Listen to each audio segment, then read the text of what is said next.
I'm going to tell you the true story about something that you might have read in the Garden. Alabama 3 goes to Brixton Prison. Yeah? Remember that? Yeah. Right, it went something, I think something like Elvis Presley, Johnny Cash, Billy Bragg, Alabama 3. Boom, boom, boom. Now, what actually happened today was really interesting, yeah? Because we turned up, like, you know how we always turn up, like this sort of thing. And the governor was there.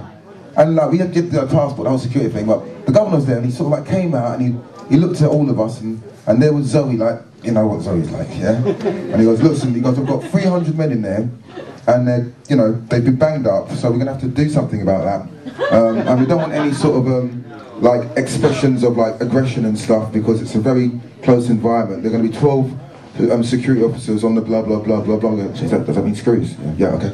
And we walked in. This is the best bit. We walked into the chapel, and when we walked in, this is what we heard. Yo, me, Rob. 300 people. We knew most of the fucking people that were in there. We knew them. I'm not joking. And there was two rows of chairs, and there was like an alleyway going up the middle of it, like it is in a chapel, I suppose. And like, the two front rows were for us, and all of the other rows were for the inmates. So, while we're saying hello, we just walked straight into the middle of 300 inmates. And Zoe's sitting next to Boxer. And everyone's going like this. And all of a sudden we realised, right, that the governor looks a little bit kind of nervous, right, because we had our security around us, you know what I'm saying? And we had to sit there and be patronised, not in a horrible way, but it was kind of sit there, be really quiet, watch this thing for about an hour. And the film's going, and if you're really, really well behaved, then you can see the band. And it was like, someone's kicking us rocks across the fucking floor.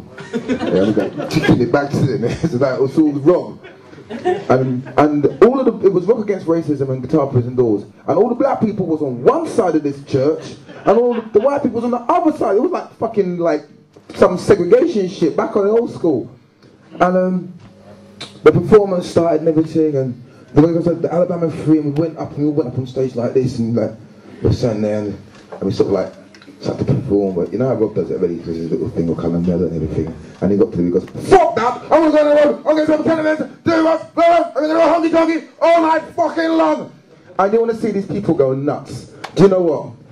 The energy that generated had all of these people up. And when they were leaving, they had one of the most beautiful times. They actually they said that they felt like they'd actually left that fucking place and come out for a bit.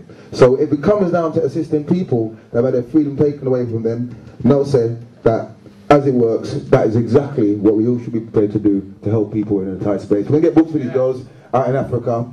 Yeah, Africa's already got enough problems as it is. And you know, to be able to liberate your mind, to educate yourself, is a blessing and a gift. On that note...